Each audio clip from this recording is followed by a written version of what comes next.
of Peter in the scriptures, you know, Jesus came to fulfill a mandate. And the peak of that mandate was his death on the cross. What his death on the cross. And when you look at the life of Jesus, there were two unique moments. Two unique moments that he created time just to pray and to discuss issues that pertain to his death. To have fellowship with the Lord, to pray about that ultimate assignment, which was his death.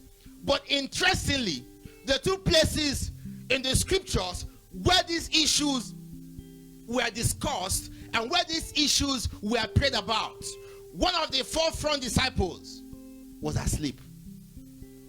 At the Mount of Transfiguration, if you read the book of Luke chapter 9, Bible made us to understand that it was actually Luke that captured it the way it was. Matthew and Mark said that after, I think 8 days or 6 days, after 8 days, Jesus took his disciples to the mountain, Peter, James, and John, to be transfigured. And while they were there, the fashion of his countenance changed. But Luke said that while they were there, he called his disciples, Matthew, Peter, James, and John, onto the mountain to pray. So Jesus took a company of followers and took them to the mountain to pray. But Luke said that while he prayed, not while they prayed. Men went to pray. Only one man prayed. A group of people went to the mountain to pray. Peter, James, John, Jesus went to pray. But the Bible said while he prayed. So on the mountain, it was only one person that prayed. And that was Jesus. And while he prayed, the fashion of his countenance changed. He was glittering, he was glowing from head to toe. And here came with him Elijah and Moses, symbolic of the law and the prophet. So the law, the prophet, came to have a fellowship with the world. While they were having that interaction, he was transfigured. But the Bible said that suddenly Peter woke up from his sleep. While the interaction was going on, what were they discussing? They said that they were discussing about the death of Jesus, about his disease, about his journey to the cross, about his death on the cross. So while the death and the journey to the cross were being discussed, Peter, James, John were sleeping. And when Peter woke up from his sleep, he saw Elijah and Moses being taken away. He saw the glory. He saw the law. He saw the prophets. But he was not privy to the conversation. He didn't hear what was discussed. And he said to Jesus, is it not going to be awesome for us to build 3 tabernacles here? One for you, one for Moses, and one for Elijah. The second place was at Gethsemane, why Jesus also took these 3 guys to pray. And what was the prayer point? The death on the cross. When important issues about the ministry of Jesus were being talked about, were being prayed about, Peter and the other disciples were asleep. So at Gethsemane, they were sleeping also. Jesus came and woke them up. Just watch and pray just for 1 hour. Why can't you just do this for me?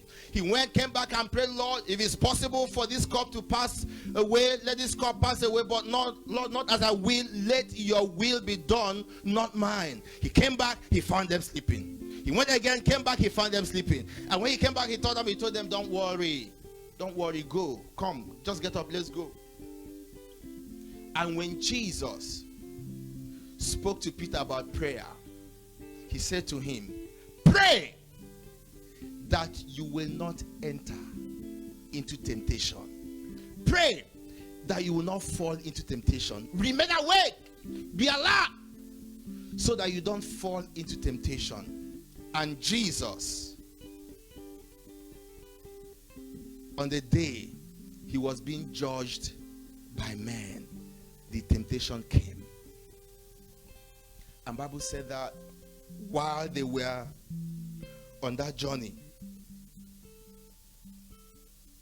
Peter followed him from afar. Matthew chapter 26 verse 58.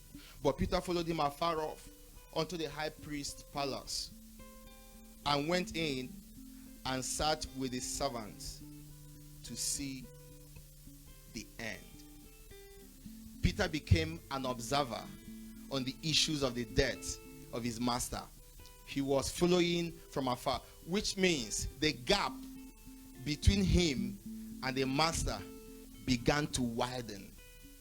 The gap between him and the master began to widen. He was following from afar, and he sat somewhere to see the end.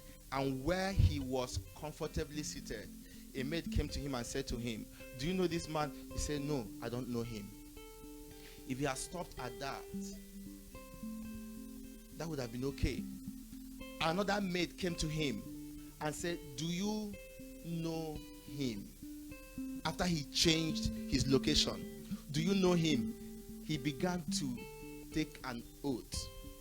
"I do not know him." And he moved to another location. And another group of people asked him, "Do you know him?" First, he just denied him literally. Secondly, he denied him with an oath.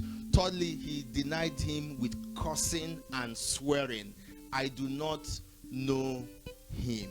You know what? Peter thought that if he changes location, that he will find himself in a place where the temptations will not come.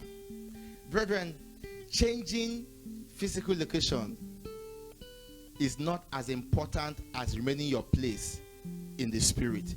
In the spiritual realm, Peter was already dislocated. So changing position will not change anything.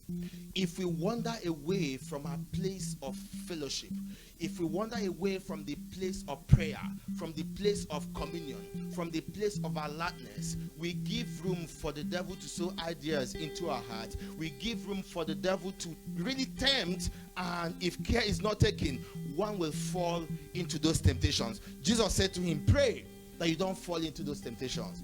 And you watch Peter deny his master 3 good times.